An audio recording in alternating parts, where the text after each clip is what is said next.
It is Takeoff Tuesday. Let's see if it switched correctly. All right. Hopefully, GM. Hopefully my audio sounds better. I just plugged my microphone in.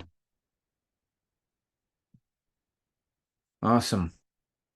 Welcome, folks. Welcome to another exciting edition of Takeoff Tuesday. We had an interesting discussion yesterday about money, what money is, how to use the information we have around inflation to make better decisions about why we're doing real estate and how it can affect more people's lives. I remember hearing this a long time ago. Robert Kiyosaki said, savers are losers. And I remember thinking, did I hear that right? Because I've been told the whole time about, prudence and responsibility and stewardship of your money means saving it and protecting it. And when he said savers are losers, I didn't quite understand until I looked at the inflation and realized if you got $500,000 in the bank and inflation is 10%, you just lost $50,000 in 1 year just by sitting there. In cash, of course. That's why we put it in real estate and we put it in performing assets. And so I'm excited that you're all a part of our program, a part of our organization, and you got your laser beam focus on getting real estate wealth. Remember that part of the game is buying properties at a discount. If you pay full retail, I don't think you're investing. I think you're just buying stuff, which is fine, but you're not going to get the rate of returns you want. You need to build the inflation 10, sometimes 12%, as we saw in the chart yesterday. So my point is buy a discount. And there's people ready and willing to sell at a discount because people will trade equity for peace of mind. And if you can show them that your offer, the way you're offering it, the way it's going to unfold for them, will solve their problem and make a win-win. It's the American folk doing deals without banks. Now, if you got to bring in a bank, that's fine too. But my point is, if you do deal without a bank, all the better. Okay, let's see if they updated the top 10 here real quick. Share my screen. And oh, might be coming later today. All right, quote of the day. Business is not just doing deals. Business is having a great product, doing great engineering, and providing tremendous service to customers. Finally, business is a co-web of human relationships. Henry Ross Perot. Isn't that neat? The co-web of human relationships. So I remember when I was first telling some of my family members about real estate and why we need to do it, it was not so that they can have the same goals and visions and dreams like me, but so that they can at least protect their money from the thieves at the Federal Reserve. Now, I know that's language. Sometimes people don't want to admit it, but we got to do something about it. And so when I saw real estate investing as the way for me to store my wealth, and it wasn't just for me, then I called my cousins and I called my uncles. And both of my uncles that I got involved with were way more successful than me. They were making 6 figures a year at their jobs. But I still told, like, one of my uncles was making 6 times as much money as me. And I still told him about Renatus, and he still joined. So to get it in your heads, folks, that people want real estate not because you want it, but because it's the smart thing to do. And so keep promoting it, keep sharing it. We got a few great events coming up this week and next, especially at corporate. I also wanted to give a big shout out to the Utah team for the accelerator that's happening this Saturday with Jason Andrus. We're going over all things property, inspections, due diligence, and like I was saying at the beginning of the call, how to buy discounts, how to buy a $300,000 house for $150,000. Stop paying $280,000 for a $300,000 house. That's not a deal. So we'll come to the calendar here. So tonight we got some stuff. We got the Texas team being very busy. The Denver study group is out there. And then Vegas has their cash flow game night, as well as in Salt Lake City, there's a Spanish intro and a short-term rental workshop with Dave Clark at Richard's office in Lehigh. Well, with Richard, I believe it's his office. Anyway, Texas, Denver, Spanish, Vegas, and a workshop tonight. Guys, you got so much stuff to do. It's incredible. Then tomorrow, the last day of the month, it is game night. We got cash flow in Sandy starting at 6:30. I know it's normally at 7. And then we got one in Clearfield. We actually got the Velocity Banking game. If we want to go play that, if you're up north, go do that. And then Sharon from the Washington team has an intro to real estate. That guy is very well versed in real estate. He's very intelligent, very thinks outside the box, a lot of successful deals. So it might be worth popping in there and seeing what he's up to. And of course, Thursday, we got the big shindigs all across the country. A couple briefings in Idaho, the biggest team. Awesome. Then I want to remind you guys, every other Friday, we do a Renatus iOS workshop with Jenna Hoover, who's like the main trainer for the entire software program. So she does live updates, how to get the most out of the software so that you can get the advantage from home. Back in the day, driving for dollars and I mean, yeah, you could still find deals doing that, but if you can have your software bring deals, bring you phone numbers, and you can bang out 50, 100 calls a day, chances are you're going to find yourself a deal. And remember, buy it at a discount. Stop paying full price. All right, then this Saturday we have the accelerator on the workshop, or on the calendar. It's called an intensive, but what we're calling it's the accelerator. It's the kickoff for season 4 of the First Flip Challenge. Okay, it's going to be at Renatus HQ. And I believe Jay Stark also has a training there as well. So here's the thing. If you're registering a guest, they need to register here. Reach out to Mike and Bree. Here's their phone number to get a special code so that you can market this event and register them also on Eventbrite. Get the code so the event is free as long as you're part of ISN. Okay, Investor Secret Network. And then here is the Eventbrite code, or the link to take you to registration. So anyway, it's going to be a ton of fun. Mr. Snyder's going to be there, Mitch and Maylee, Jason Andrus, and also the president, Mr. J. Stark's going to be there. So anyway, I was planning on going, but then a few things changed with my schedule, so I got to stay here. But it'll be great nonetheless.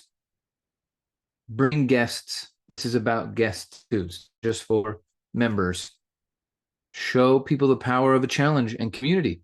When you got a deadline and you have focused work and you have a layout of tasks for you and you got a battle buddy, chances of success go way, way up.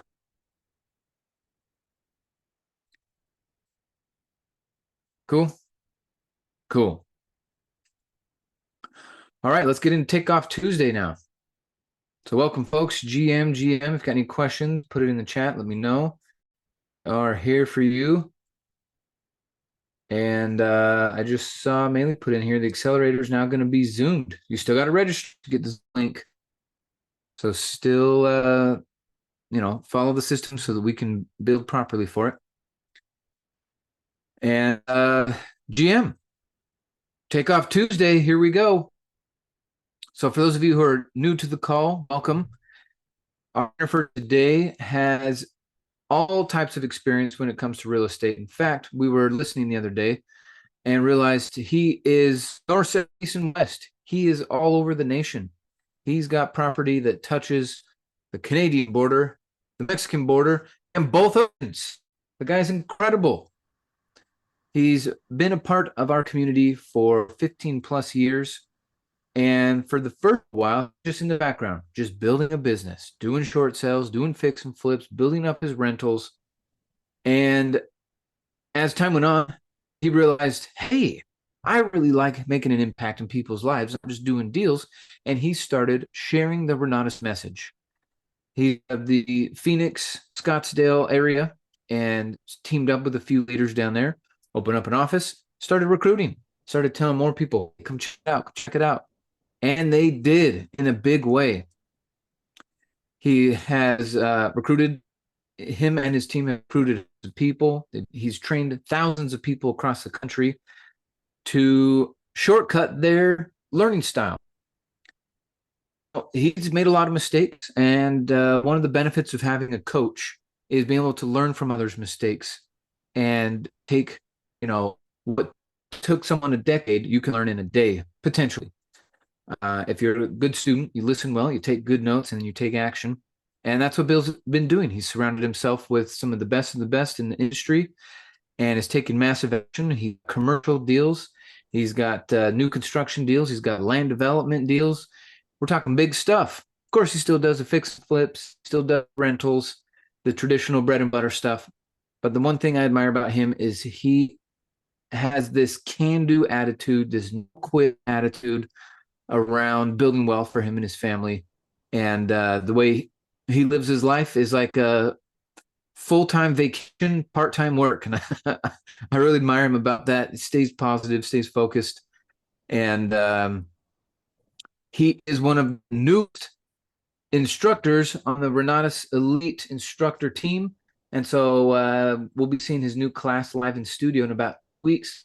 So let's give a big warm welcome to the man of the hour, Mr. Bill Predebon, GM.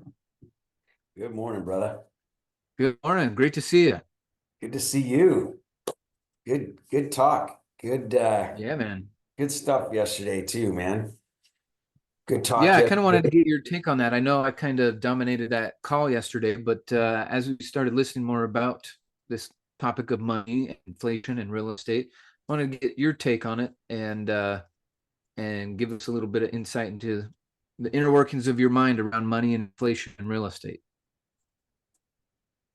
Well, that's a big it's an open area. It's good to see everybody here, man. This is awesome. We got great new people and old people, not like old, but been around Veterans. old.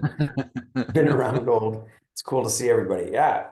Feel free to chat it up and let's go. There's Tamara. All right. Yeah. So, I was I like we were having this talk yesterday, you me and Tamara and the first thing that I think is important, what I've kept throughout so I started in 08 doing real estate and working with Renatus and is that you I don't know,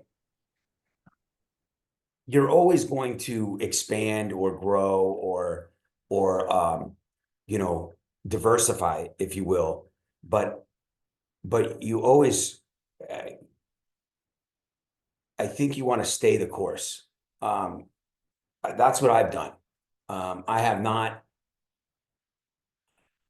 when things change, where am I going with this? So one of the if you didn't listen to Bill Omi yesterday on the Invest Edge, I think it's worth it. I think Bill Omi has some pretty good experience to share with people. I've heard nothing, but I've actually not taken his class, but I've heard a lot of things fantastic about Bill Omi, and listening to him yesterday on Invest Edge, I thought was very, very good.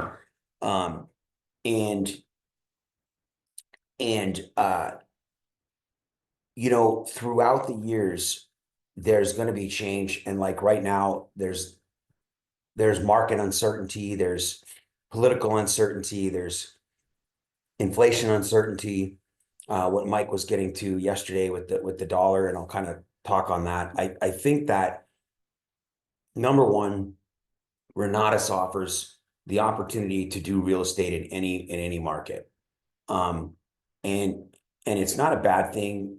The gurus that are out there, I think there's a lot of opportunity. I don't think like if you signed up for a subject to class that you wouldn't be able to do subject to most of the time. But I don't believe that, in my experience, that and like Ryan Dodge has talked about this. Many people that have done several deals. Bob Tierney talking about being an engineer of real estate, a transaction engineer. There's a lot of strategies that are combined a lot of times.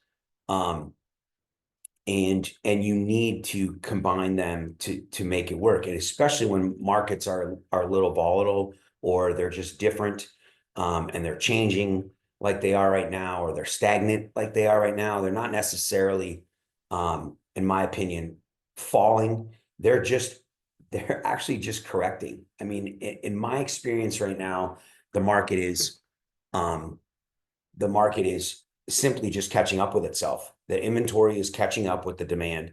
And so therefore it just becomes a normal market. Things aren't necessarily dropping in price. Although you will, if you look carefully, you'll see a lot of price drops, right? But what's interesting is the price drops are fairly large, which goes to tell me they either have an uneducated realtor, or and maybe the realtor is good, but they have an unrealistic expectation of the market, and they believe that their house is worth more than it is, and maybe in a different market the house would go for that much. So what you're finding is it's just taking longer for houses to sell. So on the marketing side of things, the point I'm making, I'm not teaching you as a real estate investor right now necessarily, but a couple things is, we have the opportunity in Renatus to adapt and adjust. I think if your plan is to create wealth and or passive income, and even ordinary income through real estate investing, right? Through those certain strategies that can acquire and can generate those types of income for you, then we stay the course, right? I have not, it's not that I'm not looking at what Bitcoin can do. I'm very much interested in Bitcoin. I have invested in mining, cybercurrency. I have invested in the stock market. I have invested in businesses. I have expanded, my business portfolio, if you will, my business income, but my focus and my what's the word I'm looking for? My career is real estate. And so the idea behind Renatus is that we have the opportunity to do a couple things. One is learn other strategies so that you can accelerate or improve your acquisition and or holding strategy with a certain strategy you're used to. And then two, we have the opportunity to generate income, which can offset different markets and offset poor choices or mistakes in real estate, and or holding costs in real estate if you have to hold a little longer, or it takes a little longer to sell, or you're not making as not much money as you anticipated, or you have some expenses that you didn't anticipate in your real estate career, in your real estate deal. You can get that from the marketing. So there is a lot to offer and a lot to experience and a lot to gain from being a member and a part of Renatus education versus other educations, right? So I do like when it comes to money, and so what I'm getting at is I'm not ignorant to the market. I don't spend a lot of time studying the market. A lot of times I don't know what's true and what's not true, right? So I don't have the patience to fact check, nor do I have the time, nor do I care that much. So if that's right? And if I'm spending all this time trying to analyze the market, I'm spending less time doing things in the market, right? So I'm going to pay attention, but most importantly, I'm going to listen to someone who I trust and I know knows their stuff, like a Chris Wilson, right? When Chris Wilson speaks, Bill listens, right? When he Facebooks, I read it, and I don't know how to read, right? Um, so those things are important, that you have a pulse on the market and the situation, the political environment, the federal environment with the Fed and things like that. But one of the things I do is I find that I don't necessarily buy, if I don't buy into the fear of an interest rate, the market taking longer, um, the fact that there's too much inventory or it's a buyer's market, it doesn't phenomenon. I just read that. It doesn't matter, right? Then I don't have to have it affecting my decisions, right? I'm still going to buy low and sell high, right? I just buy lower or sell lower, right? Depending on the market. When we realistically look at the interest rates, we were talking about this yesterday, when we talk about money, um, number one is, um, when I started, I was borrowing money at 18% and usually some sort of fee up to 1 or 2 points for hard money. First position money in 75% or less value, loan to value, maybe 80% loan to value. And I was borrowing money at 18% and I didn't care. Number one reason I didn't care is because I either borrowed the money at what they're charging for it, or I didn't do the deal, right? And if I can borrow the money at 18% and make what I consider a profit that I'm accepting for the time and energy I'm putting into it, and it's worth it to me to go after that, then I will do it. Doesn't matter what the money costs. Same thing with people in the world buying houses. It's interesting that the media plays this role in the average citizen's idea of the cost of money. Like, if you think about it, the banks can't borrow money from the Fed, and then rent it out at 2 to 4%. They lose money, right? They have overhead. I mean, their arbitrage is not creating. That's why they're being given money. In my opinion, I could be even wrong, but they can't. They make money through arbitrage and leverage, and realistically having having performing assets that allows them to borrow money at 7 to 11 times more than the performing dollar, right? So they can borrow a lot more money when they have performing assets, and they can borrow it from the Fed and lend it back out. So they don't just have to lend out dollar per dollar. So my point is that when the interest rates are 2 to 4%, I don't know. I'm not an economist. I have no idea why the interest rates were 2 to 4%, but that's just not normal. It's never been before, and it's probably never going to be again, right? A 6 to 8% interest rate is a great rate to buy a house. And like Michael stated yesterday, putting our money into real estate, you get the opportunity to own, or actually, Bill might have said it, you get the opportunity to own the entire house. You get to generate all of the income, all of the appreciation, all of the depreciation, and all of the rent to pay down the loan, and all of the tax benefits. The bank takes nothing from the asset. The bank simply takes the interest. And when I say the bank, I mean anybody and everybody in the whole planet that you're borrowing money from. Doesn't matter who the bank is or what the bank is. All they're doing is securing their loan from the asset that you own entirely, for putting very little money into it, very little of anything of yours into the deal. And you're able to buy an asset. There's not another asset that class that I know of that you can do that at all, especially with the risk of any type of margin call or anything like that, right? When you borrow against your reserve in the stock market. So, being able to share this information with people and let them, I don't think that most people, right, when we're afraid of something, when we're unfamiliar with something, when we're afraid of having a discussion, like, have you guys ever had to have discussions with your spouse about money? Even if you're on the same page, it's still a very difficult decision because you both have a separate opinion. You both have a different uh, fire gauge of money and assets and retirement, right? So it's a heated discussion from the beginning because you're coming at it from, you've learned about money differently, right? Even if you're learning to appreciate and experience money in a different way, it's still like anybody in your family, anybody that you're close to, anybody you care about, you all have a different opinion. It's a very difficult subject to discuss. Um, and so where was I going with that?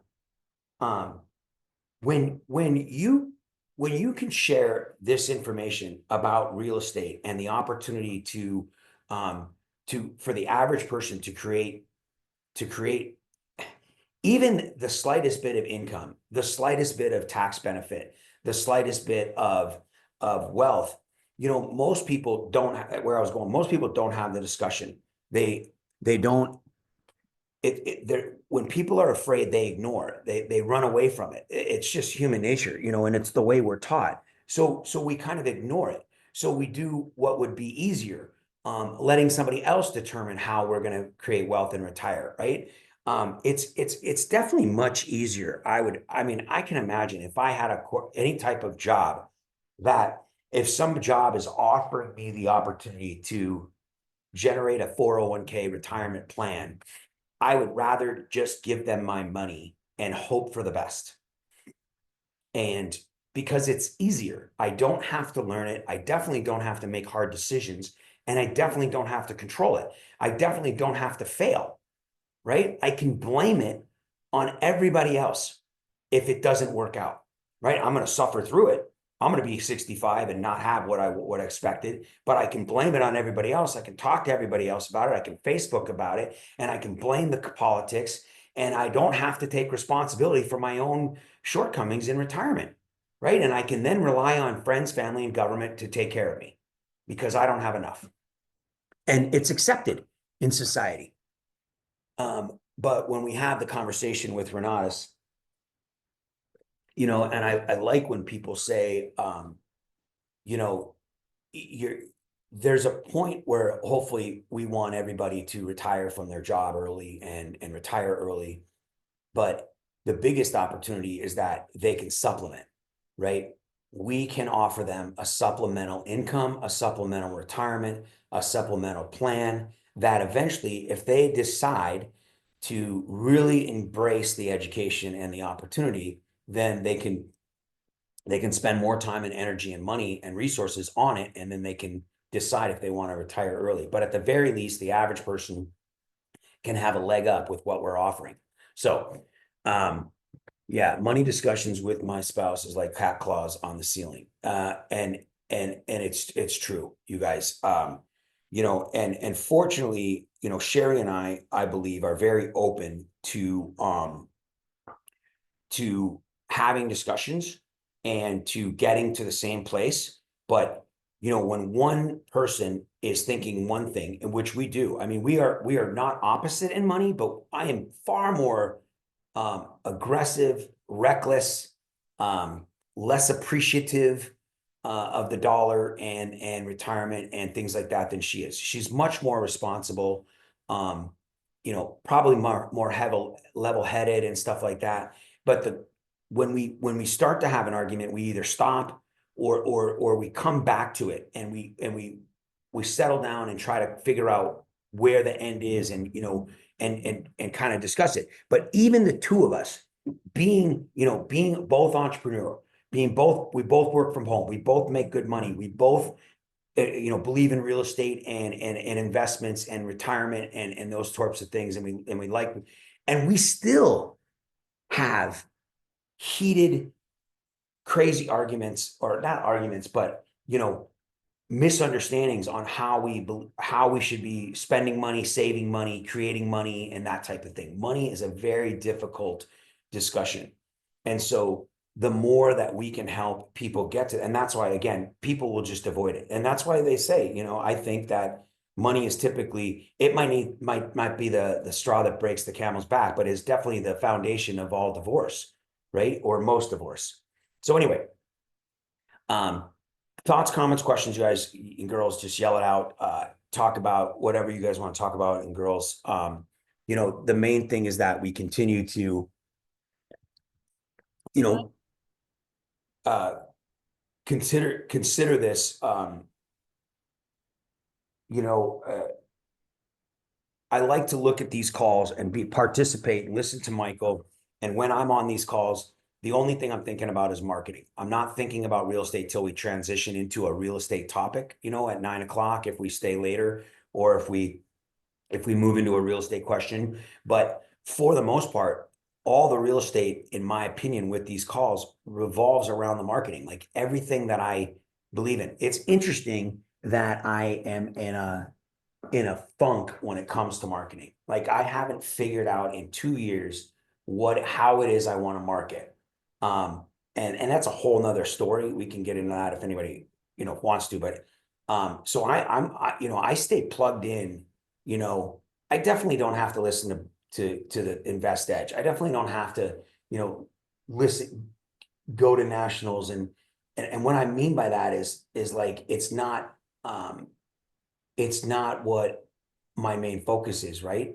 So why spend energy on it? The reason I do is I believe wholeheartedly. I regret that I'm not making $100,000 or more like I was for so many years in a row in the marketing. I miss being able to collaborate and do deals with my team members. I struggled for over a year or so, trying after COVID to get my team together. 60 friends disappeared. My 5-star qualified individuals didn't renew their ICM, and I begged them to do it, right? I would text them year after year. And every year in a row, I would just lose another 5-star, 3 or 4 more 5-star ICMs. People just, one guy actually told me that, he just didn't believe in the Renatus system. And I'm thinking to myself, I'm like, all I could think was, look where it got him. Like, the amount of deals and the amount of, and the way it changed his life it wasn't like dramatic, like he was broke, and when he started, but like, it got him out of his shell. Like, he was never an investor. He was always a builder. Like, it's just crazy. All right. So Tamara has a question. On a high level, what is going to be covered in your new class? That'd be great. I'll talk about that next. Tamara, what's your question? Yeah, my question, Bill, is and great info, by the way, is so, Eli, like, you've been in a funk with marketing. I've been in a little bit of funk with making offers, and I'm out of it. I'm getting out of it, and I'm actually doing what I've learned from you is I'm starting to utilize agents. And I just, like, honestly, I went a little bit nuts last week, and I called like 30 agents. Now I have a ton of deals coming my way, and I'm like kind of freaking out a little bit in a good way. But I just want to know, like, I have my contractor going to look at a property today. I ran the numbers, and like, can you tell me about your process? Because these numbers are not amazing. They're not terrible, but Yeah. So here's my process. I love this question, you guys. This is critical, in my opinion. This has got me so much money. So the agent, a real estate agent, and I'm generalizing, but I'm also being serious. Like, an agent is not trained to sell an investor a house, in my opinion and experience. And an agent is able to look at the MLS. They're good at the armless. They will create a search and they will find houses that could be deals, right? Based on certain terminology in the listing, certain price points, whatever it is. I don't, in my opinion, every house on the market is a deal. 100%. The deal is, you make it what you want. However you want the real estate transaction to create income for you, or any type of leverage, then it is a deal. So your offer will reflect how you want to create that deal. If you buy a house and you can move into it for a certain amount of money that you have in your pocket, and you pay full retail for the property, but you have income coming in from a rental that will pay for it, and it happens to be a house that's going to be your second house, whatever the case is, and you're just breaking even on it, but it costs you whatever it is out of pocket that you're willing to give, that's a deal. If you can get a seller to agree to that scenario that fits your formula, then it's a deal, right? So in my experience with real estate agents, when I'm working with them, that's why I only work with a few, because I only have to, because they are going to do the deal for me. And this is how. They are going to understand that I want them to do a few things, right? I want them to find the house, right, that looks like it is undervalued for whatever reason, overpriced, underpriced, on the market too long, needs work, is outdated, is on a busy street, whatever the problem is with the house that it's not selling. Then I want them to figure out what it's going to take to make it sell for the houses down the street that would sell, that are selling, right? So this house is listed at, let me give you an example, just to keep the numbers even. This house is listed at 250. The houses in the market that are fixed up are selling for 300, right? So there's no margin. There's $50,000 spread there. And let's just say the fix up on anything is going to be $30,000. And so there's no way at 250 that thing's a deal, right? Not to flip it to 350. But the agent is going to say, I like this house. If you do, I believe that this house will sell for this much if you make it look like this house. And she sends you a couple comps, right? So then you can do the numbers backwards. Okay, 350, I'm going to do this to the house. This is what it's going to take to carry it. This is how long it's going to take. This is what it's going to cost to fix it. This is my offer. And then you go back to the agent, you say, yep, I'm cool. Let's make an offer at 199. And then that's the deal. You don't have to do anything. They are sending you the house and telling you because they're going to get the listing. Number one, they're going to make a commission when you buy it, and they're going to make a commission when you sell it, right? Or if you have an agreement to hold it, then you pay them whatever extra you're going to do, or whatever if you actually buy the house, or they're just going to get their agent fee when they buy the house, representing you as the buyer. So if that's good enough, right? Or offer them a bonus if you get the deal under your asking price, right? So then you have them analyze the deal for you. They're not going to know how much it costs you to fix it. They're not going to know how much it costs you to carry it. They're not going to know how much it costs you to what you're going to renovate it to. But they're going to know that if you make this house look like this house, it will sell for this much. And this is the subject property. And then they're going to send you comps, and they're going to tell you, I think this is what you should maybe offer on this house. They're going to do the work for you, and it's going to take them 15 minutes. It's simply an opinion, and then you're going to verify the facts, so that you only are looking at deals and you already have a starting point and a finishing point. And so it should take you 15 minutes to vet the deal. And then once you're under contract, you send out your contractor to go see the house to make sure that your numbers on the fix-up part and what you're going to do to the house and what the house needs is going to match what it needs to sell for. Right? What it needs to look like when it sells. If the house is all in the market and you look at the description of the sold house or the pending house or the active house, and you read the description and it says all new windows, all new roof, all new house, and 3 out of the 4 of them have that, you're going to need to put that in there. So you automatically know what you're going to need to do. You guys, this is simple. This is why I love new construction. There's no guessing in new construction, right? And I'll get to that next. So Tamara, does that make sense? Most of these agents are going to fall off because they don't want to do the work. Anybody can send you a damn portal. Anybody can send you a circle of a group of houses for sale that are foreclosure, pre-foreclosure, whatever their stupid little list is that they don't have any experience or knowledge in thinking. I'm not looking for a list. I'm looking for a needle in a haystack. I'm looking for the deal that hasn't sold that they find on the MLS, because I don't have access to the MLS. Even if I did, I don't want to spend time looking at it. I hate the armless. I think it's too complicated. I think they should have left it back when I was an agent and it was simple. But they can search the MLS and they can find you 1 or 2 houses. And that's all they should be sending you. And you should be able to make an offer on 1 or 2 houses a week with each agent. So hold on. There's one part. So when you said that you, or I might break up for 2 seconds. When you said that all right. So when you said the agent does the work to run the numbers, what do you mean by that? Can you elaborate? They're not doing the math, but they're doing a system. They're looking at, you guys and girls, imagine, right? If the agent should understand the market in that zip code and in that neighborhood of what they're looking at. So they're looking at the MLS, they see this house that's been on the market for 90 days, or they see this house that just came on the market last night, and they look at it. Then they look at the neighborhood and they go, wow, this house has potential. They're asking, this amount of money for it, which is irrelevant. I don't care what anybody's asking for any house. It's never going to be it's not never going to be what I pay. I might pay with it above their asking price if they're pricing it too low.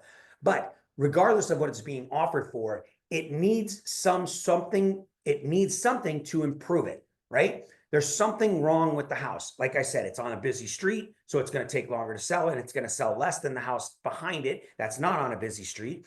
It's a 1-story in a 2-story neighborhood, or whatever the case is. Or it's dated, right? Or it needs a new kitchen. Even though it has granite, it's somebody put in a bunch of brown colors and it's not neutral. Or the walls in the middle, there's no open floor plan. There's not a second bathroom, whatever is missing. So then they're going to know that this is the subject property, and they're going to look around the neighborhood within a half-mile radius in the last 6 months or a year, and they're going to look at all the houses that have been sold. And if all the houses, and they're going to go, wow, this one sold for this one sold for this, I'm like, wow, there's some room here. This one's being offered for $250 and everything's selling for $300 to $350. Why is that? So then they can look and they go, listen, I think if you do your normal flip, if you open this floor plan, if you break down this wall, if you add a second bathroom, if you put a pool in the backyard, if you do any of this, I think you can sell it for this. And this is what I would list it at. If this house had a pool and an extra bedroom, if this house was remodeled to the standard of all these other houses, I would sell it for this. So they're telling you what they're going to list it for. They're the listing agent. They should know what the house should list for. So now you have the ARV. You're not going to rely on it, but you're going to double check it. But they're going to send you a couple comps and what they look like. You look at the pictures, you're like, yeah, it's white. They put in new floors. It's all new cosmetics all over the place. It's got some gold trim in it, blah, blah, blah. If I do that to this house, it's 1,300 square feet. I think I could do it for like 40 grand. So if I want to make 40 and put in 40, and I got 20,000 in carrying costs and acquisition costs, and if I sell it for 35,000, 350,000, and it's going to cost me 6% to sell it, it's going to cost me another 20. So I need to get it for 350 minus 120 is 180,000. Or no, whatever that, 220,000, right? Boom, there's your asking price. And so you start at 210. Like, it's so simple. They're going to determine what the house is going to sell for. They're going to determine what the neighborhood's going for, what the neighborhood's turning over to look like, and they're going to determine what the subject property is for you. They don't know what your offer is going to be because they don't know how low you can fix houses for. They don't know how fast you can fix the house, and they don't know how much you can borrow money for, and they don't know how much it's going to cost you to flip it. They don't even know where your money's coming from. They have no idea how you're going to be able to buy this house and flip it because they don't do it. They don't know what hard money costs and what hard money is and how much hard money acquisition is and how long it takes to do a house. All they know is what the days on market are and what they could sell the house for. Does that make sense? Absolutely. My guys and girls, yeah. My guys and girls send me I make an offer on every house they send me. I do that exact backwards formula, and if they don't accept it, then if they counter me, I'm in the ball game, right? And I don't go see a house until I'm under contract. It's too far. Like, what's the point? If I'm never going to get the house under contract for a value that I can buy it for and actually make money, why would I go see it? I don't care what it looks like. I don't care if it needs new plumbing and I didn't budget for new plumbing. I will find that out when I go to the house. Once I go to the house and I'm in my inspection period, then if I can't buy it for 220 anymore, I'll buy it for 215. Or I won't buy it. Wait, can I just run I think I'm missing something. I just want to, so for I pretty much just made an offer while you were going through all this. So can I just run this by you real fast? So The ARV is 285. The purchase price that I would offer is probably going to be 110. The repairs are 95. That's a high estimate with the noops factor.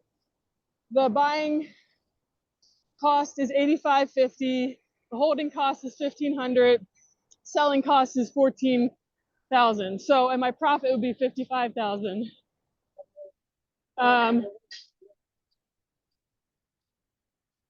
Does that sound right? Because you have to include the purchase price too, right? They're asking 85, or that's your offer? No, they're asking 155. There's no way. It needs so many updates. There's absolutely no way. I sent the pictures to my contractor that I could go that I'd offer that much. So my offer is going to be 110. Yeah, I love it. That's exactly the formula. Okay. Okay. Perfect. All right. Cool. It's gonna be fun. I think that, in my opinion, I do think that spending $100,000 on a flip to make 50 is high. is you don't want to make less than 50 on $100,000 old remodel like this. In my opinion, there's so much work and so much can go wrong. It can take a lot longer and cost a lot more. So you're pushing the envelope. So you want to make sure that you exaggerate your fix up and still make 50 grand. I think you want to, if you know, in your head, you want to say, if I take 9 months and I make 40 grand, am I okay with that? As long as you're okay with that, then do it. But worst case scenario, you don't want to end up spending, especially if you budgeted for 90,000 in 3 months carrying costs, and it ends up costing you 120, and you have to go raise more money at the end, and it takes you too long, and you don't have enough money to finish it, and then your profit goes down to 20 grand, and it's just a nightmare. So let's talk about this on a high level. What I'm going to cover in the class. Number one is when you in new construction, the greatest thing about new construction, in my opinion, in my experience, is that number one is when you remodel a house, and you build and you have new construction next to it, the new construction doesn't necessarily sell faster, but it is more appealing to the buyer. It's more appealing to the buyer because it's new, there's 2-year warranty, and no one's lived in it. And if you do it, and the coolest thing about new construction too, there's so many cool things. You do not have to be a designer. You do not have to do anything different than the guy or girl who just built one down the street, and you make it look just like that. In fact, if you get an architect that has built new construction in the recent year, then you can actually just pay for one of their existing floor plans and change it to your own, and it will cost you less to the architect because he's already or she's already designed the house if it fits on that lot that you're buying, right? So I'll go into detail on that later. But my point is that the guesswork is out.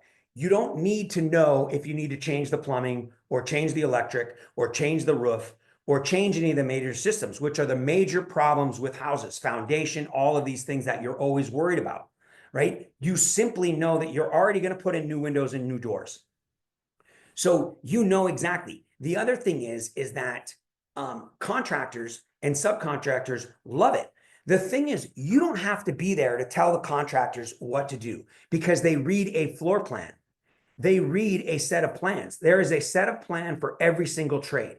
In fact, the architect on the plans actually tells you where to get the materials, what materials to use, unless you change it. You can have them specify that you want Delta plumbing, and they'll pick the Delta plumbing, and it's on the plan. So in theory, the people already know where everything goes, where the holes are for the electric, what the height of the switches is going to be, what kind of doors are going to go in. Everything is planned out. It's already on the plan. So they love going in there. They're not changing anybody's old stuff. They're not trying to fix anybody's stuff that they think did the wrong thing. They did it wrong. They're not very good. They don't know what they're doing. And all they do is complain about having to fix it and change their stuff. And you don't want them to change everything. All you want them to do is change out the switches and plugs. And they're complaining about how they did their wiring from the time before. So you have this new plan. As far as the number one thing that takes to do flips and stuff is we have to guess what it's going to sell for. And it's simply a guess, right? And you can make it an educated guess. So the more knowledge, the more practice, the more experience, the more people you talk to, the more you can understand what the ARV is going to be. And then of course you back out your ARV. From your ARV, you can get to your asking price or your purchase price from that formula, right? Of subtracting out your sales cost, your holding costs, your fix up costs, right? Your carrying costs, your utilities costs, your taxes costs, your hard money costs, your private money costs, right? Your fix up costs, then your purchase costs, right? And your profit, and then a fudge factor. And that's your acquisition cost, right? You minus out all those things. The cool thing about new construction is you can look at it and you can just base it on price per square foot. You look at the houses that have been built in the area, and then you could even compare them to houses that were completely rehabilitated, right? There's a difference between a fix and flip, as you know. That's why we have a rehab class, where people are tearing out walls, they're getting permits, they're adding square footage, but they're not tearing down the entire house. It's not a new construction. It's still built in 1955, but it looks like it was built yesterday. And it's on the market. It's either sold, pending, or active. And you look at those houses and it's going to tell you what to do. It's going to tell you what the floor plan is going for. Everybody's doing a split floor plan. Everybody's building 2-story. Everybody has a set of stairs. Do they have a deck? Do they have a pool? This is what people are putting in. I'm not talking about a subdivision. I'm not talking about land development. I'm just talking about infill lot new construction, where you're building a house right next to a new house or an old house or a fix and flipped house, right? So number one is you're automatically going to get bigger dollar, better price per square foot, and a buyer quicker with new construction. It has more value, right? It's actually a different category on the MLS. It is a different category than remodeled house, right? So you can look at it and see if it's selling for $400 a square foot and you build 2,000 square foot, the house is going to sell for $800,000. That's it. And then you'll see that some are 450, some are 359, some are, 625, or not 625, 425, whatever it is. And so you can determine why they're selling for that. Number one is it might have a different amenity. Number two is it might be a little bit bigger square footage. Most of the time, smaller square footage sells for more than bigger square footage when a comparable house, right? We all know that, right? Per square foot. Doesn't sell for more price-wise, but more per square foot. So if you're in a neighborhood where everybody's 3,500 square feet and you're like, screw it, I'm just going to make 4,000 square feet. I'll be 500 square foot bigger and sell it for more than everybody, and then I can justify my purchase price. No, because your 4,000 square foot house might only sell for 350 a foot when everybody else is selling for 400 a foot because they're smaller houses, right? So you'll see that when you look at these comps. I mean, like they're plain as day. And the other thing is the pictures are going to show you exactly what it is you need to do. Of course, if you could do one more bedroom than the guys and girls next door to you that the most recent comps, and you can add an extra bedroom, you're going to get a few more $1,000. You're going to get an extra 20 grand, right?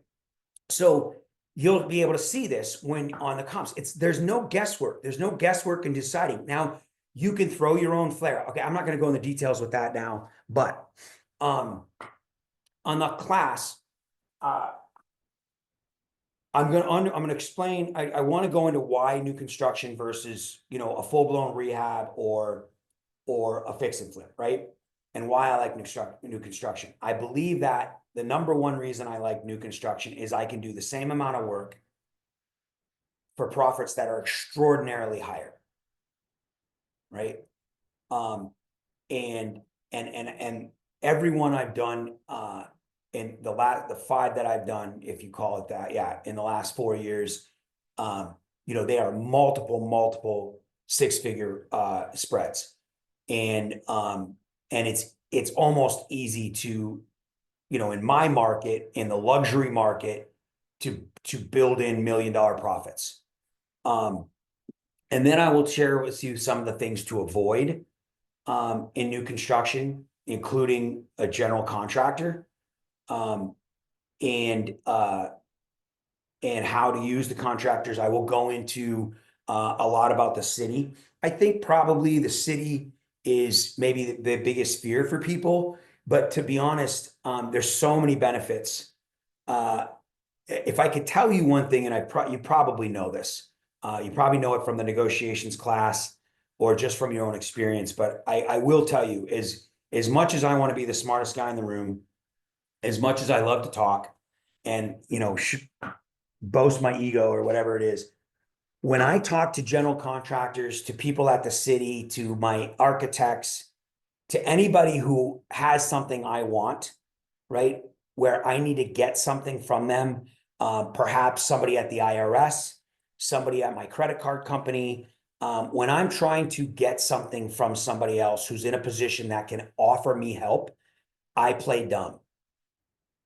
Right? When I am calling for an inspection the next day and I'm driving down the road and I don't know I haven't memorized my permit number, and I don't know anything about construction, and I don't know anything about what comes next, I play completely dumb, right? Because I just want them to do it for me. I don't want to learn which inspection I need to ask for and what it needs to take. And if I need to, I just ask all the questions. I've never done this before. I was told by my general contractor that I needed to call up and get a final. And he's like, no, you're not ready for final. You need to do a pre-drywall first. And they love to share information, because everybody calls all these people up, and what do? They yell at them. They treat them poorly. They have no respect for their position. They are the ones who are making the money. They are in control. They are demanding. They are the ones who are the victim. They are the ones who have to pay the city to get a permit. They are the ones who failed their inspection and have to get another one. So they call them up and they just curse them out and yell at them, and they're pissed and they're behind schedule and they're costing them money, and it's the city's fault. And it's just not true. The city's a pain in the ass, but I don't need to know anything about the city. I don't need to know about setbacks. I don't need to know about height restrictions. I don't need to know about zoning. I don't need to know about any of this. Who needs to know it? My architect. My architect and my engineering team that is hired by my architect is going to deal with the city. They're going to get the plans approved, not me. I'm not taking them down there, right? And general contractors are the slowest people to do it, right? I pay my architects to get it all the way through plan review, to do all of the red lines, right? This is their job, to hire the engineers, to have all of the things done, to do the G&G, to do the survey if need be. And I'll call and hire the survey, but I want them to recommend them. And I like who they work with because I'm working with that architect. And then they're going to give me the final plan, and they're going to give me final stamp plans, and I'm going to get the permit. I'll call the city and pay for it, right? And then I'll do the inspections. But when I have a problem with the city inspector, I'm going to call the architect to send their engineer, send their structural engineer, send themselves out and work with the city so I can get through the problem. Because I don't know. I don't want to know. I didn't go to GC school. I didn't go to architecture school. I didn't go to any of those. I don't care about any of that. I just want it to pass. So I'm going to beg, borrow, and steal from anybody who can get it done. And I'm going to play nice. When I'm in trouble, play nice. When I don't know something, play nice. When I want someone to give me something, play nice. When I call them up, I play nice and play dumb. And then they will tell me everything they know. And they will tell me how much they know and how much experience they have. And they will tell me what to do, because they want that they never get to share their expertise with anybody. All they have to do is try to put out fires all day because people are yelling at them. And so, I got to tell you that, I mean, the IRS is one of the easiest calls I ever make. Getting extensions, getting fees taken off, working out payment plans, settling tax liens with the IRS for houses I'm buying. It's the easiest thing I've ever done, because all they want to do is tell me how to do it. Because I just play dumb and I listen and I beg and I tell them I don't know. I thought you could do this. I heard you could do that. Is this true? No, that's not true. That's not the way it works. This is how it works. This is why we do it. Oh, I didn't know that. That makes sense. You know what I mean? All right. So the city, I'll talk about the city. and the zoning and stuff like that. And then I'll talk a little bit about ADUs. I think it's a powerful opportunity for people. If you own houses today, you should look at putting an ADU on your houses. It's an added unit that you can put on every one of your properties, and it's additional income. And pretty much you don't, ADUs are going to be simple. They're not going to be, they're not going to match the house unless it's your house and you want your mother-in-law to live in it. But other than that, you know what I mean? If it's a house that you have and you want to use it as a rental, make it a rental. You don't need granite in there. You don't need, all you need is it to be functional and simple and have the right little, mechanical aspects to the house so it doesn't break down. Anyway, talk a little bit about ADUs, and then, I'll talk about profits. I'm going to have a formula for it's a very simple formula, in my opinion, for new construction, to do the math and to figure out, what you should pay for the lot. I'll tell you this, you guys, if you have, and girls, if you have questions, thoughts, comments, I mean, we're kind of going into the real estate a little bit. It's 8:10 now, but I want to make sure, it's not that I want whatever, it's not what I want, it's what you guys want. But I mean, we're here to learn, but we're also here to be able to share this information. I think that's, and I got to tell you, I'm fairly certain, and Michael Huggins, if he's still on the line, I think you only have to be an ICM to be on this call. You don't have to be a combo holder. You don't have to be an essentials holder. You could be an ICM and be on this call. We used to just take the real estate, stop the call, stop the recording, and move into the real estate. Then you had to be a combo holder. We've kind of been mix and matching it a little bit. So we've kind of been generous over this last year or so with our shared information. But if I'm true on that, then, if you shared this with somebody and had them become an ICM for $197 and got on this call, and Dane Clark's call and Michael Huggins' call, I would be shocked if they didn't want to learn how to get more information. And perhaps then you could send them the intro. Because what's interesting is they have 90 days to rescind their ICM and get their money back. So they could get on some of these calls or you hold the call hostage, right? And you say, you entice them to get on these calls by getting the essentials, in which they have a 7-day rescission, right? I'm not a believer really in the test drive. I shouldn't say I'm not a believer. It's one extra step I don't want to go through when selling a combo. Everybody I've ever sold the test drive to didn't upgrade, and in fact they canceled after they did upgrade, and it's just not my friend. It's probably my inexperience and my reluctance to agree with it, so that's probably why I'm not doing it. It probably works, but I'm not working it well. But I would hold these calls hostage, and I would dangle them as a carrot, and you may want to give them a snippet of one or send them one call recording, and let them see what they're missing out on. Or you take this information yourself and you sell it. And I think that these calls, some of the information that Michael brings up on Monday and Dane talks about on Wednesday, in my opinion, is I can't even put a dollar figure on it, to be honest. We're talking strictly from experience. Michael Huggins has made nearly $4 million or $3 million into marketing. The amount of real estate experience that I have, and now Dane Clark's a young freaking whippersnapper that has, is clearly an intellectual, clearly an intelligent individual, probably has a high IQ, is very meticulous, very structured, very well planned, and has created something amazing. And to listen to him is just, to have that free experience to me is priceless from these three people.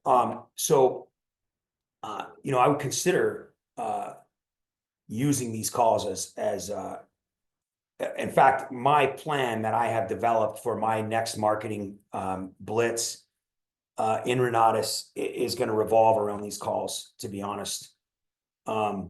among other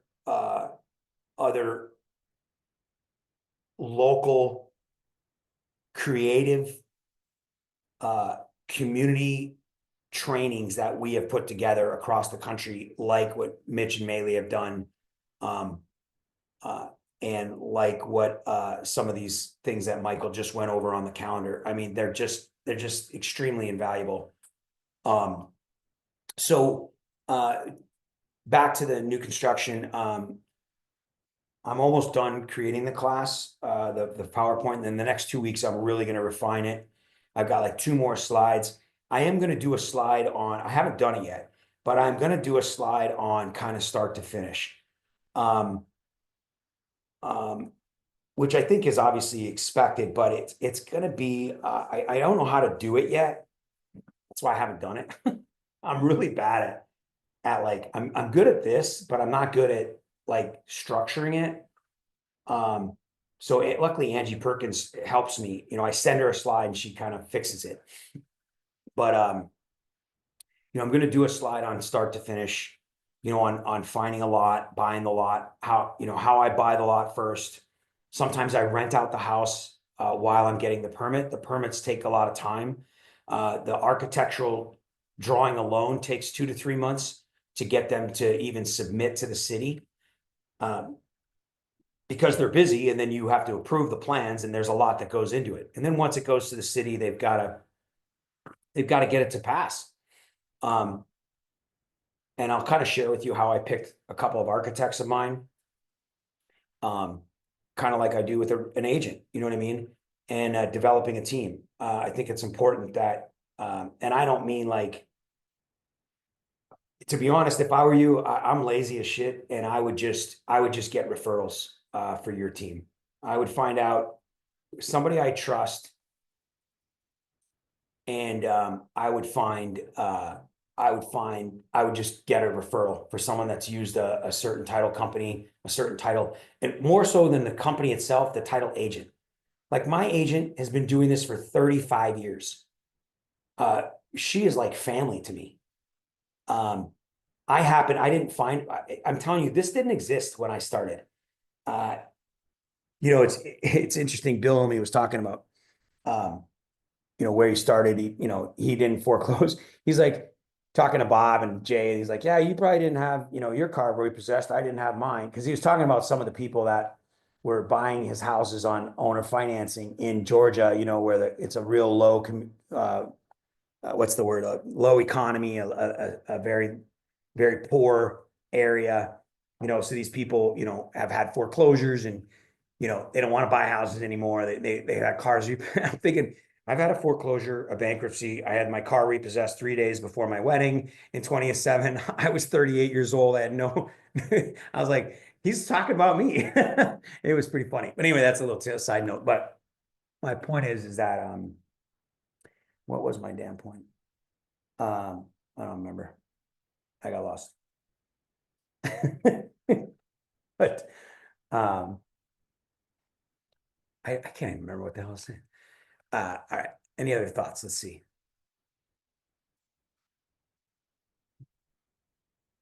Just gonna text real quick. So any other thoughts, comments, questions? Trying to think.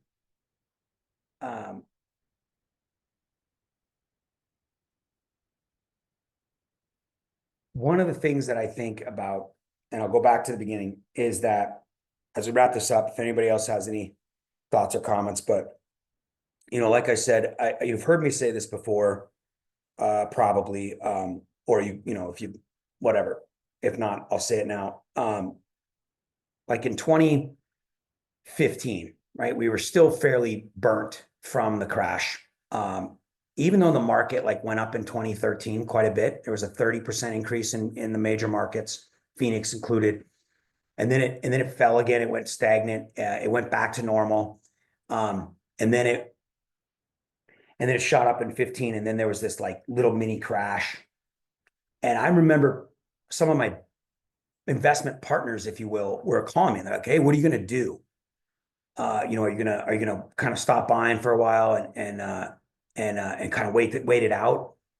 And I was like, God, if I stopped buying real estate, I would be broke. Because I make a living buying and selling real estate. So no, I'm not going to stop.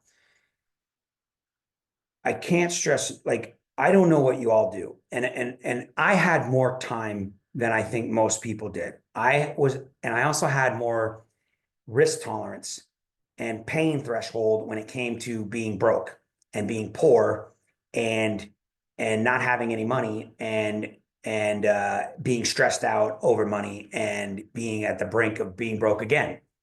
So I studied a lot of classes.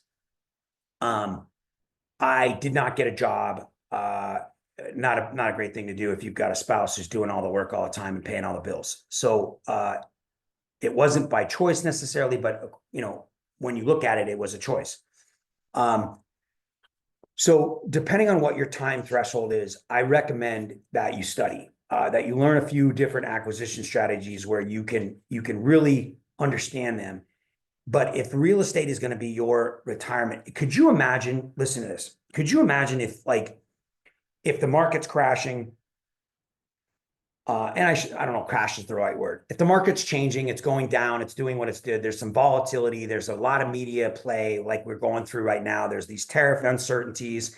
There's the political uncertainty. There's the are we going to have product on our shelves? I mean, come on. If there's a demand and you want to buy a damn toy, someone's going to make a toy and put it on the shelf, right? But the news needs something to talk about. It's just a fact. It's just the way we live this way in the world. And I don't know that it'll ever change. So, but could you imagine if people were like, oh my God, are you going to just stop investing money in your retirement plan? Are you just going to not go to work anymore and not make any more money? Like, don't you think you should just wait and see what happens if your company's going to go out? Or, why would you go spend more time there and give them your time if they're going to go under? Like, you'd be like, what are you talking about? Am I not going to go to work? What do you mean? What am I going to stop my 401k and not invest in my retirement because I'm not sure what the market's going to do and who's going to be in office? Like, it's crazy. But people are like, oh, you shouldn't go in the real estate market. You know what I mean? Because you got to wait and see. It doesn't even make sense. If you are having a third kid and you live in a house and you have 2 jobs and you were planning on going and upgrading your house and you have equity in your house and you're going to sell it, you're not going to sell it. You're not going to upgrade your house and you're going to cram 4 kids in 1 bedroom. Like, it doesn't even make sense. You know what I mean? Your job moves you to a place down in the city. And so now you got to drive an hour and a half and you're like, you were all set to move, before the tariff started, and all of a sudden you're not going to move because the tariff, why would we live our lives around what other people are doing? We have no control over it. How long is it going to take? Do we even know what the outcome is going to be? We know nothing. We have no control over it. So stick with what you can control. You know what I mean? Learn more to be able to stay the course, keep studying, keep doing what you're doing. You know what I mean? Maybe throw in some extra protections against your buying habits, right? If you're buying a house. But crap, if you're buying subject to owner financing, hard money, there's no personal guarantees. There's no risk. There's no debtor's jail. There's no nothing. What's the worst case scenario? Give the damn house back. Walk away from the stupid house. Unless you're putting a brand new house on your credit. And the only way you're doing that is if you are buying a house to live in. And if you're buying a house to live in and the value goes down to 0, but you can afford the payment because you bought it with the right money at 8% interest or 6% interest or whatever, and you put 10% down, who cares? You're there for a purpose. You're stealing the house's value by living close to where you work and where your kids go to school. And it's a safety net for you. It's not a retirement tool. It's none of those things. It's simply a means to live on. Right? But your investments, you can walk away from them. You can turn around. You can figure out how to save them or leave them. Like, you don't want to make dumb mistakes, like Bill said yesterday on the call. You don't want to go balls to the walls. You don't want to, you're not doing stupid things. You're not doing ignorant things, but you're not, you know what I mean? Or stockpile a bunch of money and wait until you think the market's at the bottom. Whether it's at the bottom or not, who cares? If it's low enough for you to buy, then buy stock, buy Bitcoin, buy whatever you want.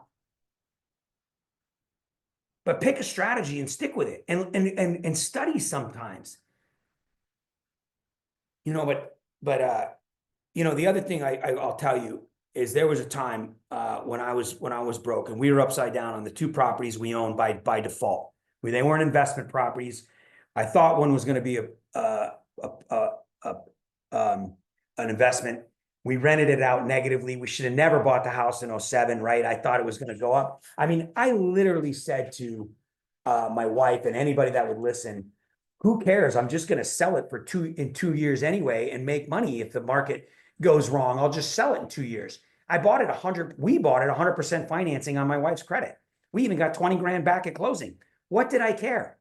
I was so ignorant. I had no idea a market could move like it did. And even if it didn't crash the way it did, even if it went down 30%, I still would have been upside down. No one was buying houses regardless, whether we went into a major recession like we did or not. I just was so ignorant. So I remember, we're going through this turmoil. Sherry and I are just at wit's end. She's having to go to work after she just made a ton of money selling her company.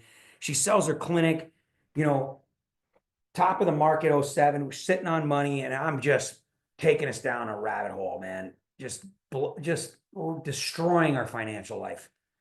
And I remember that I had 2 choices, right? I could bankrupt her and me, ruin her credit, start all over again, walk away from the stupid house and short sell it, go back into the other house, or make more money. Right? So I decided my best choice was to keep my marriage, was to make more money. And I started looking at the marketing. And I started looking at my classes more.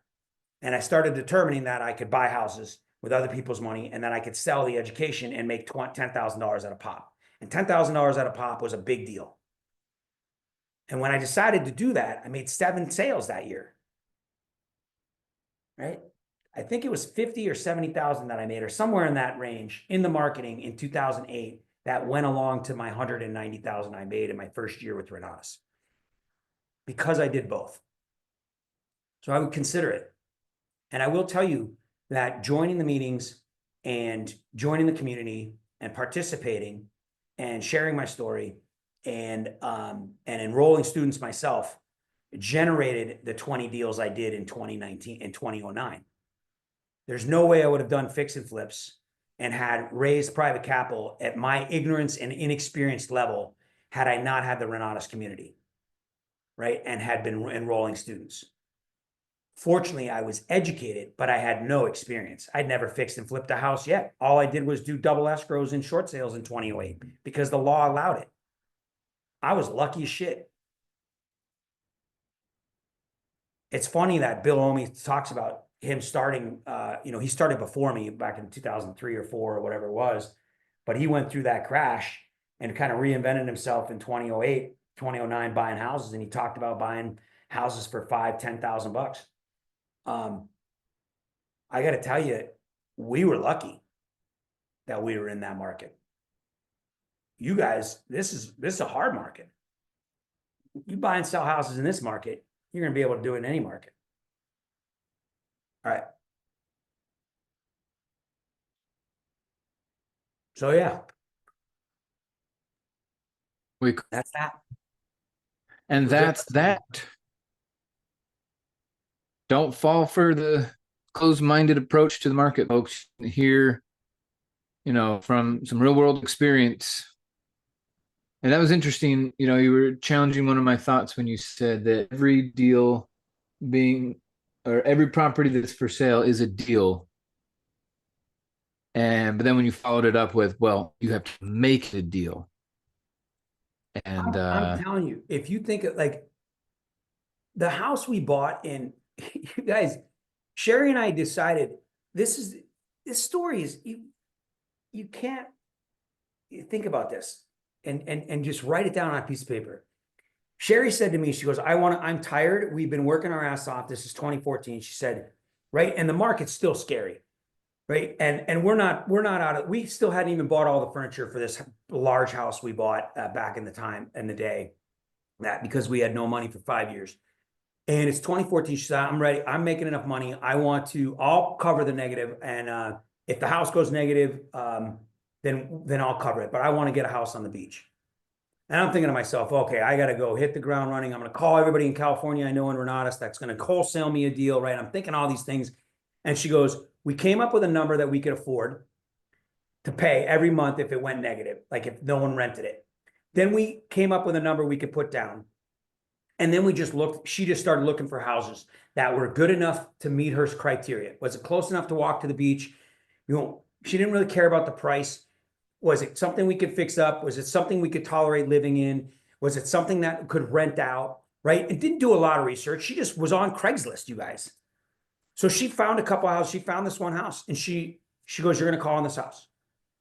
And I'm like, okay, you know, I'll get to it. You know, I gotta get my ducks. No, you're going to call on this house. She stood in front of my French doors in my office and I made the call and I called the realtor listed the house for the for sale by owner, trying to get the buyers to be their agent of the buyer. Does that make sense? So they got permission to put the house out there so they could generate and procure the buyer, which was me. We bought the house for full value, $450,000. It needed at least $20,000 just to get it like rentable. It wasn't like you could go in there and live in it, but no one was going to go in there and live in it. Like it wouldn't have rented for very much. No one would have thought it would be a nice little short-term rental because it was just ugly and old. And we got the owners to carry us at 4% interest for 2 years with $20,000 down. And we actually, the interest rate, we couldn't even afford the payment at the interest rate they were charging us based on how much they were lending us. So I deferred almost $200 a month onto the back end of the loan with them. So we only told them we wanted to pay $2,000 a month. We knew that we could rent it for at least $2,000 a month. And then we could stay out there anytime we wanted to, and we would own the house. And so if we didn't rent, we could afford $2,000 a month, but we didn't want to afford $2,200 a month, plus taxes and all that stuff, plus fix up. And we knew we had a credit card for 0% interest to fix up the house. So we went out there and fixed it up in 2 days or in 1 week. We called a bunch of, you guys, the house wasn't a deal. No one wanted it for $450,000. It wasn't worth $450,000, but it was worth $450,000 to us because we could afford to pay for it and have a beach house that we could drive 5 hours to and live in California. On the west of the 5, a half a mile to the beach, and it was dog beach, and we could take our dogs and have our dogs there and enjoy the beach during 4th of July for free. Right? So that's a deal. Like, that's a deal because it fit my criteria. The house doesn't have to be $100,000 profit. If you can get the terms you want, if you can borrow someone's money, a credit or line of credit, or you can partner with them and they can buy the house at full face value and you get to live there for $100 out of pocket, is that a deal? Well, if it meets your criteria and you want to go have a vacation home, now you got the tax benefits, the depreciation, the appreciation. You know what we sold the house for? $790,000 or something like that. 805, 795. I don't remember. We made $215,000 on that house and went and lived there for free every year, like 3 or 4 times a year for weeks at a time. During the best times, Christmas, 4th of July, every year, 4th of July, for 2 weeks in San Diego, in La Jolla.